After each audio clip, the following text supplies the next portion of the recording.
नमस्कार, मी करण आपलं सगळ्यांचं माझ्या चॅनलवर स्वागत आहे. मित्रांनो, 2 दिवसांपूर्वी 24 ऑक्टोबरला वंचित बहुजन आघाडीने छत्रपती संभाजीनगरात राष्ट्रीय स्वयंसेवक संघाच्या विरोधात भव्य मोर्चा काढला.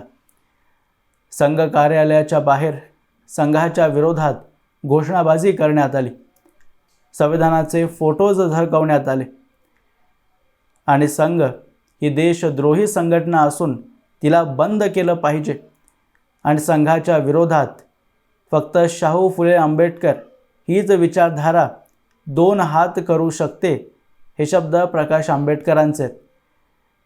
त्यांच्या काही समर्थकांनी म्हटलं की संघाचं समर्थन करणारे देशद्रोही आहेत. संघाच्या विरोधात वातावरण बनवण्याचं काम मागच्या 2 आठवड्यांपासूनच सुरू होतं, पण याला जमिनी स्तरावर आणायचं काम प्रकाश आंबेडकरांनी केलं. प्रकाश आंबेडकर जेव्हा संविधान ओरडतात तेव्हा मला त्यांचा 2018चा इतिहास आठवतो. दलित आणि संविधानाच्या आड नक्षलवाद कसा पसरवला जातो याचा मोडस ऑपरेंडी 2018ला आपल्याला पाहायला मिळालं, ज्याचं अंतिम लक्ष पंतप्रधान नरेंद्र मोदींना मारण्याचं होतं. यात संविधानप्रेमी किंवा कॉम्रेड प्रकाश आंबेडकरांची भूमिका, एल्गार परिषद भीमा कोरेगाव हिंसेत दलितांचा वापर करत भारतातील लोकशाही उद्ध्वस्त करण्याचे कसे डाव आखत होती, आणि प्रकाश आंबेडकर जर आज संघाला संविधान विरोधी म्हणत असतील तर त्यांचेही संविधानाविषयी प्रेम प्रकट करतानाचे काही व्हिडिओज मी तुम्हाला दाखवणार आहे. आणि सर्वात महत्त्वाचा प्रश्न की संघ रजिस्टर्ड किंवा नोंदणीकृत का नाही आहे याचंही उत्तर तुम्हाला या व्हिडिओच्या शेवटीच मी देणार आहे. वर्ष 2004 कम्युनिस्ट नक्षलवाद्यांसाठी एक ऐतिहासिक वर्ष. काही मतभेदांमुळे नक्षलवाद्यांच्या गटात 2 भाग पडले होते. एक पीपल्स वॉर ग्रुप म्हणजे PWG जो आंध्र प्रदेशमध्ये काम करायचा, आणि दुसरा गट Maoist communist centre of India म्हणजे MCCI जो प्रमुखतः बिहार आणि झारखंड या 2 राज्यांमध्ये कार्यरत होता. 2004च्या वर्षी दोन्ही गटांनी एकत्र येऊन एक पक्ष स्थापन करण्याचा निर्णय घेतला. पक्षाचं नाव ठेवलं communist party of India Maoist. त्याचवेळी भारतातील लोकशाही आणि लोकांद्वारे निवडून दिलेली सरकार कशी उद्ध्वस्त करून उलथवून लावायची याचं एक ब्ल्यूप्रिंट तयार करण्यात आलं. त्या पेपर्सला नाव दिलं strategy and tactics of Indian revolution. यातलं 13वं प्रकरण शहरी नक्षलवादावर होतं, ज्याला पुढे 2007ला वेगळं करून एक नवीन ब्ल्यूप्रिंट तयार करण्यात आलं, ज्याचं नाव यांनी ठेवलं urban पर्स्पेक्टिव्स and work in urban areas. थोडक्यात या आराखड्याद्वारे योजना तयार करून शहरी भागात राहणाऱ्या भारतीय समाजातला भेदभाव जसा जातीवाद किंवा हिंदू मुस्लिम याचा वापर करून सरकारला शक्तिहीन करायचं आणि शेवटीच राजकीय नेत्यांना ठार मारायचं. आणि हे फक्त लिहिलेले शब्द नव्हते, तर जमिनी स्तरावर याला राबवण्याचं कामही माओवाद्यांनी केलं आहे. 2013ला दर्भा व्हॅलीत काँग्रेसच्या प्रदेशाध्यक्षांपासून तब्बल काँग्रेसमधल्या सर्वच वरिष्ठ नेत्यांना माओवाद्यांनी मारलं. मरणाऱ्यांची संख्या तब्बल 27 होती. UPA सरकारमध्ये माओवादीही सहभागी असल्यामुळे त्यांच्या विरोधात सरकारला कारवाई करता येत नव्हती. पण नरेंद्र मोदी हे भारताचे पंतप्रधान झाल्यानंतर एका वर्षातच या माओवाद्यांच्या मुसक्या अशा आवळल्या की 2015ला पूर्वी प्रादेशिक ब्युरो बैठकीत ठराव मंजूर केला जातो की नरेंद्र मोदींच्या नीतींमुळे माओवादी आणि त्यांच्याशी संबंधित असलेल्या लोकांना संकटाला सामोरं जावं लागतंय. आता इथून पुढे मी जे तुम्हाला सांगणार आहे ते ऐकल्यावर कदाचित तुम्हाला आश्चर्याचे धक्केसुद्धा बसू शकतात. हे समजून घ्यायला सर्वात पहिल्यांदा भीमा कोरेगावमध्ये 1 जानेवारी 2018च्या दिवशी काय घडलं होतं हे जाणून घेणं अति आवश्यक आहे. 1818 इंग्रज विरुद्ध मराठा किंवा पेशवा यांच्यातल्या युद्धाला 200 वर्ष 1 जानेवारी 2018मध्ये पूर्ण होणार होते. नियोजन होतं की दलितांनी ब्राह्मणवादी पेशव्यांना हरवलं आणि या घटनेला 200 वर्ष पूर्ण होत आहेत तर भव्य कार्यक्रम आयोजित झालं पाहिजे. त्यासाठीच आदल्या दिवशी म्हणजे 31 डिसेंबर 2017ला मुंबई उच्च न्यायालयाचे निवृत्त न्यायाधीश BG कोळसे पाटील आणि PB सावंत यांच्या नेतृत्वात एल्गार परिषद तयार करण्यात आली. यांनी शनिवार वाड्यात भव्य कार्यक्रम आयोजित केला, ज्यात देशभरातून निवडून नक्षलवादी, आतंकवादी आणि देशविरोधी लोकांना आमंत्रित केलं. यात उमर खालिदही होता, ज्याचं म्हणणं आहे की भारत सरकारने काश्मीरवर बेकायदेशीर कब्जा केला आणि काश्मीरला स्वतंत्रता मिळाली पाहिजे. Basically about against the occupation of Kashmir by the Indian state, and I make it very apparent here, I am not from Kashmir, but I believe that what is happening in Kashmir is in an... कार्यक्रमात दलितांना आणि उच्च जातींना भडकवण्यासाठीच भाषणं केली गेली आणि हे सर्वथा नियंत्रित माओवादी करत होते. हे मी म्हणत नाही आहे, तर मुंबई उच्च न्यायालयाने म्हटलं आहे. जेव्हा कबीर कला मंचची ज्योती जगताप जामीन मागायला कोर्टात गेली तेव्हा कोर्टानेच टिप्पणी केली की आरोपी माओवादी संघटनांशी संपर्कात होती आणि शनिवार वाड्यातलं कार्यक्रम नक्षलवाद्यांच्या मोठ्या गटातलं छोटंसं षडयंत्र होतं.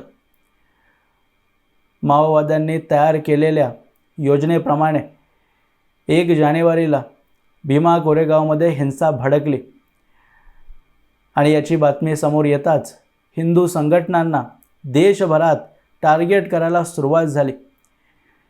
यात प्रमुखतः भिडे गुरुजी, मिलिंद एकबोटे आणि संघ निशाण्यावर होते. पण फक्त एवढंच यांचं लक्ष नव्हतं. यांना तर सरकार पाडायची होती आणि शेवटीच नरेंद्र मोदींनाही मारायचं होतं. यासाठी लॉंग रेंज स्नायपरचाही बंदोबस्त यांनी केला होता. NIAने आरोपपत्रात माओवाद्यांमधले काही पत्र पुरावे म्हणून जोडलेत. त्यातलंच एक पत्र 18/4/2017 रोजी रोना विल्सन याने प्रकाश तेलतुंबडे यांना पाठवलं. हे दोघंही एल्गार परिषदेच्या कार्यक्रमात हजर होते आणि यातही विशेष करून प्रकाश तेलतुंबडे हे प्रकाश आंबेडकरांची बहीण रमाबाई यांचे पतिदेव आहेत. त्या पत्रात रोना विल्सन लिहितोय की 8 कोटी रुपयांचं बजेट आहे, 40,000 गोळ्या तयार आहेत आणि यावेळी योजना राजीव गांधींना जसं मारण्यात आलं तशाच प्रकारचा विचार सुरू आहे.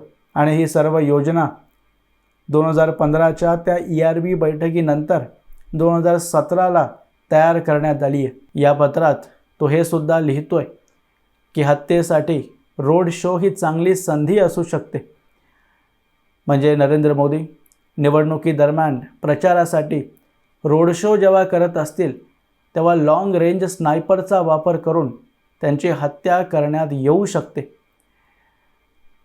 आणि ही योजना राबवायला लागणाऱ्या बंदुकांची ऑर्डरसुद्धा यांनी कधीच देऊन टाकली होती. याविषयी रोना विल्सन प्रकाश तेलतुंबडेंना 27 डिसेंबर 2017ला म्हणजे भीमा कोरेगाव हिंसेच्या फक्त 4 दिवसांआधी तो पत्र लिहून कळवतोय की आपला संपर्क नेपाळ, कोलकाता आणि मणिपूरशी आहे. तो विशेष करून नमूद करतोय की मणिपूरमधूनही आपल्याला हत्यारं मिळू शकतात आणि यावेळी असा हल्ला आपल्याला करायचा आहे जो 2013ला झारखंडमध्येही करता आला नव्हता. यावरून तुम्हाला कळालं पाहिजे की भीमा कोरेगावची हिंसा आणि मणिपूरची हिंसा ही नैसर्गिक नव्हती. या हिंसेनंतर माओवाद्यांना जे मोठी योजना राबवायची होती ती देवेंद्र फडणवीसांनी गृहमंत्री म्हणून आणि राज्यातली सत्ता गेल्यानंतर हे प्रकरण NIAकडे आणून अमित शहांनी थांबवली. पण तरीही या माओवाद्यांनी भीमा कोरेगाव 2.0 मणिपूरमध्ये घडवलंच.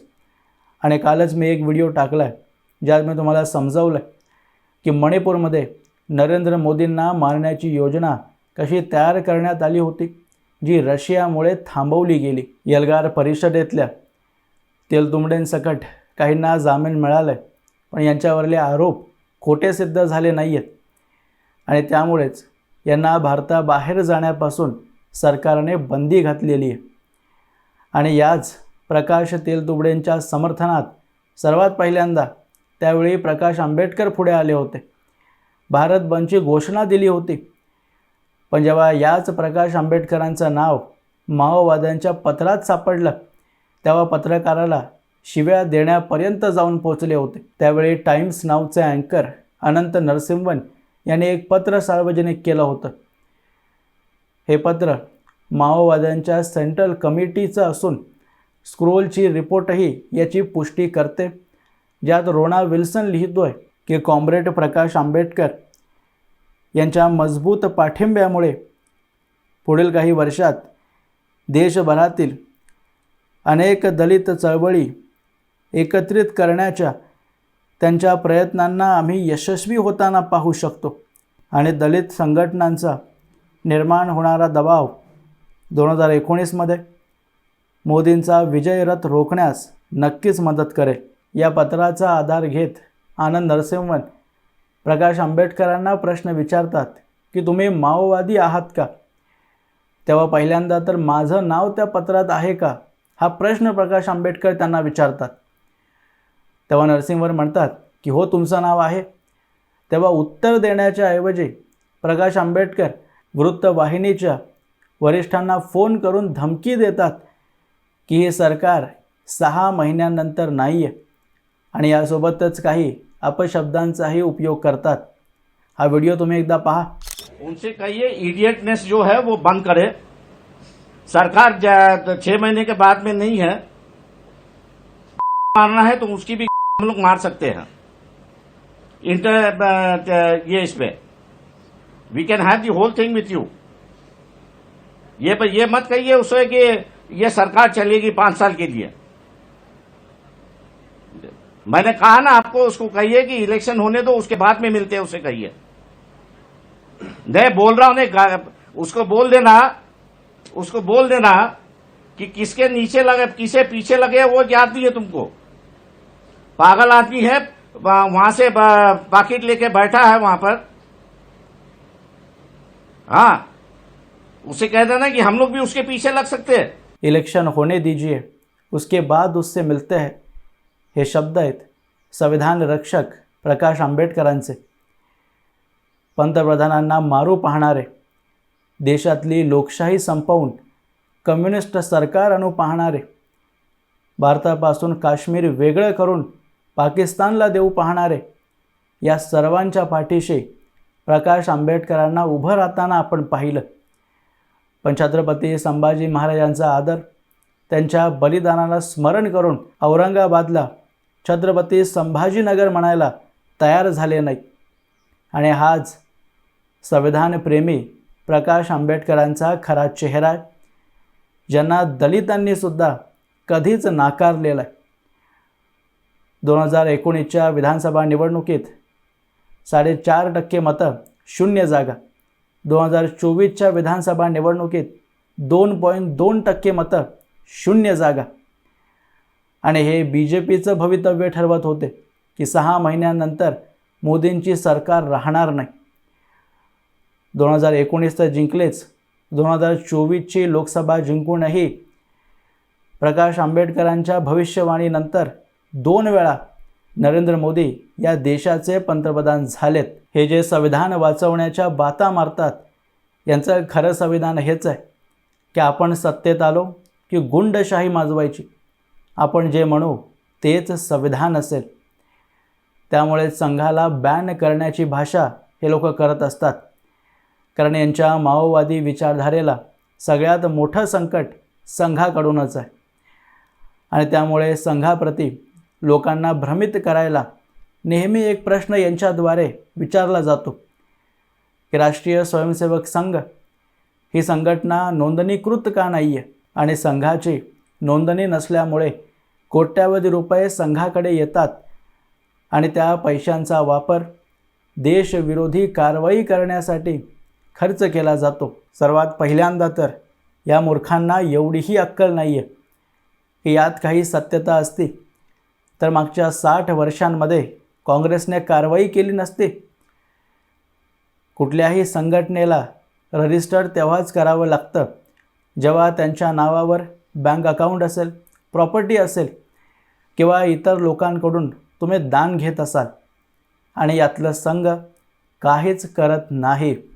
होय, तुम्ही अगदी उचित ऐकताय, संघाकडे काहीच नाही आहे। संघ फक्त स्वयंसेवकांचा एक गट आहे। जे पैसे घेतले जातात ते फक्त आणि फक्त स्वयंसेवकांकडूनच। उदाहरणार्थ, मी आणि माझे 100 मित्र एक गट बनवतो। ते चालवण्यासाठी प्रत्येक महिन्याला प्रत्येकजण हजार रुपये देतो आणि आमचं संघटन चालवण्यासाठी त्या पैशांव्यतिरिक्त आम्ही एकाकडूनही 1 रुपयाही मागायला जात नाही। मग हिशोब ठेवायची गरजच नाही आणि जर पैसा येतच नाही, आमच्या नावावर काही नाहीच आहे, तर मग रजिस्टर करायचा प्रश्न येतोच कुठून? मी आंबेडकरवाद्यांना खुलं चॅलेंज देतो आहे, मला फक्त एक पुरावा आणून दाखवा जिथे संघ कोणत्याही व्यक्तीला अनुदान मागत असेल। एखादा फोटो, जाहिरात, पोस्टर, बॅनर काहीही चालेल। संघ कोणाकडूनही 1ही रुपया घेत नाही, हेच सत्य आहे। आता अनेक लोक म्हणतील की जर मग संघ पैसे घेतच नाही तर इतके संघाचे कार्यालय आहे, नागपूरमध्ये इतकं भव्य मुख्यालय आहे, तर म्हणजे संघाच्या नावावर प्रॉपर्टी तर आहे। तर असं नाही आहे। संघाचं मुख्यालय असेल किंवा हेडगेवार स्मारक यांना सांभाळण्यासाठी हेडगेवार स्मारक समिती बनवण्यात आली आहे, जी रजिस्टर्ड आहे आणि अनुदानही घेते। या प्रकारेच देशभरात ज्या प्रॉपर्टीज संघाच्या नावाने दिसतात त्या डायरेक्टली संघाद्वारे नाही तर दुसऱ्या संघटनांद्वारे विकत घेण्यात आल्या। त्यामुळे जी माणसं संघाला संपवण्याची भाषा करतात त्यांना मी मूर्ख समजतो, कारण संघाला संपवून हातात काही येणारच नाही। संघ तर भिकारी आहे, त्याच्याकडे काहीच नाही आहे। अनेक हिंदुत्ववादी कार्यकर्ते संघाशी नाराज होतात की संघ आंबेडकरांची प्रशंसा करतोय, तर त्यांना याविषयी विचार केला पाहिजे की संघाच्या अनेक वेगवेगळ्या फांद्या आहेत। उदाहरणार्थ VHP, बजरंग दल, वनवासी कल्याण आश्रम या संस्था आंबेडकरांची प्रशंसा करतायत का? काँग्रेसने अनेक वर्ष प्रयत्न केले संघाला संपवण्याचं, पण जेव्हा त्यांना कळालं की संघाला संपवून आपल्या हातात काहीच लागणार नाही आहे, कारण संघ स्वतःच हिंदुत्वाची फक्त एक फांदी आहे आणि संपूर्ण वृक्षाला संपवता संपवता काँग्रेसच संपुष्टात येऊन जाईल। त्यामुळे प्रकाश आंबेडकरांनाही हा सल्ला आहे की तुम्ही ज्या बोंबा मारताय त्याने संघाला काहीच फरक पडत नाही आणि पडणारही नाही। आत्ताच बातमी आली आहे, मी व्हिडिओ शूट करतानाच, की औरंगाबाद रेल्वे स्थानकाचं नाव बदलून छत्रपती संभाजीनगर रेल्वे स्थानक करण्यात आलं आहे। त्या संभाजी महाराजांचा आदर म्हणून औरंगजेबाबद्दलचं प्रेम थोडंसं कमी करा। असं मित्रांनो, याबद्दलची तुमची मतं तुम्ही मला कमेंट बॉक्समध्ये अवश्य लिहून कळवू शकता आणि असेच माहितीपूर्ण व्हिडिओज पाहण्यासाठी माझ्या चॅनलला सबस्क्राईब जरूर करा। भेटूया पुढच्या व्हिडिओमध्ये, तोपर्यंत जय हिंद, जय महाराष्ट्र।